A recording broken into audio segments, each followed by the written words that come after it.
Avant que les royaumes ne soient fondés, avant que les dieux eux-mêmes ne soient compris par les mortels, le monde existait dans un état fragile.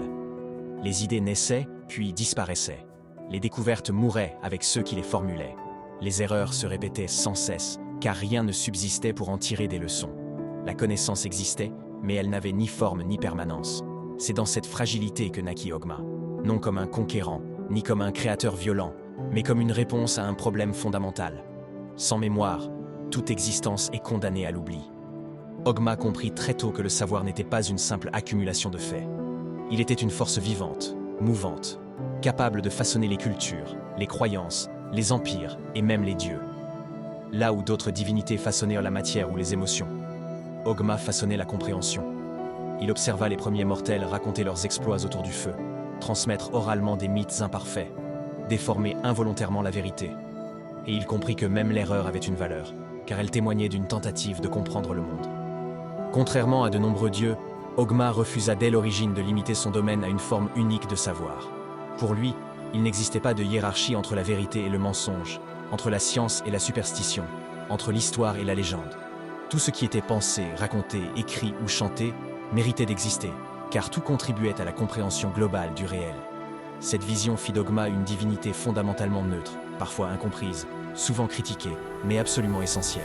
À mesure que les civilisations émergèrent, Ogma influença profondément leur développement sans jamais s'imposer directement. Il inspira l'invention de l'écriture, non comme un outil de pouvoir, mais comme un moyen de préserver la mémoire collective. Il encouragea la création de symboles, de runes, de glyphes, permettant aux idées de survivre à ceux qui les avaient conçues. Les premières bibliothèques, les archives royales, les chroniques religieuses portaient toutes, consciemment ou non, son empreinte. Mais Ogma comprit rapidement que le savoir brut était trop vaste pour être porté seul. Trop complexe, trop fragmenté, trop dangereux s'il n'était pas canalisé. Il choisit alors de déléguer certaines facettes de son domaine, non par faiblesse, mais par sagesse. Ainsi, Dénéir reçut la garde de l'écriture et des glyphes sacrés, devenant le protecteur des mots figés sur le parchemin. Milil reçut l'art, la musique et la transmission émotionnelle du savoir, car certaines vérités ne peuvent être comprises que par la beauté. Gonde reçut l'invention, la capacité de transformer une idée abstraite en mécanisme concret. Ogma resta au sommet, non comme un maître autoritaire, mais comme la source dont tous ces courants découlaient. Cette délégation façonna durablement le Panthéon.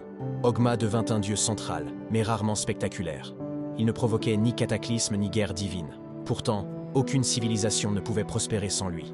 Là où le savoir était détruit, les royaumes s'effondraient. Là où l'histoire était falsifiée, les sociétés se condamnaient à répéter leurs pires erreurs. Ogma observa ces cycles avec une patience infinie, convaincu que la compréhension progresse toujours, même lentement.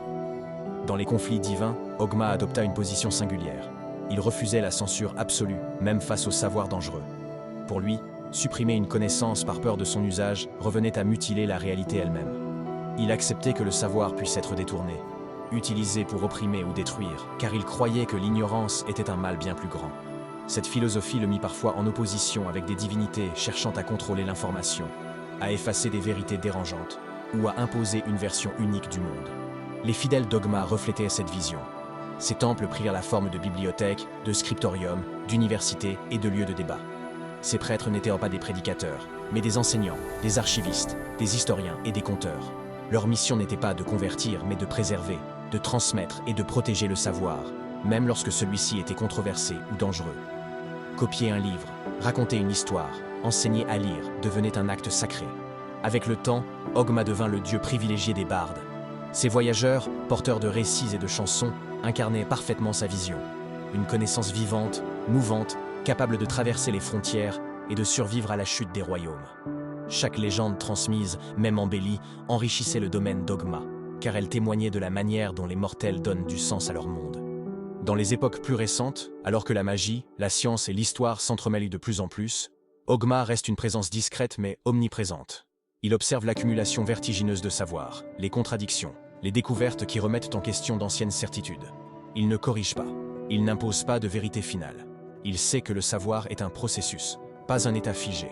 Aujourd'hui, Ogma est la mémoire du multivers. Il est présent dans chaque livre sauvé d'un incendie, dans chaque histoire racontée à un enfant, dans chaque question posée sans réponse immédiate. Il n'offre ni pouvoir immédiat, ni salut divin. Il offre quelque chose de plus durable. la capacité de comprendre, de douter et d'apprendre. Car pour Ogma, tant qu'un esprit cherche à donner un sens au monde, l'existence n'est jamais vaine. Ogma n'est pas le dieu de la certitude. Il est le dieu de la recherche. Et tant que le savoir continuera de circuler, le monde ne sombrera jamais totalement dans l'oubli.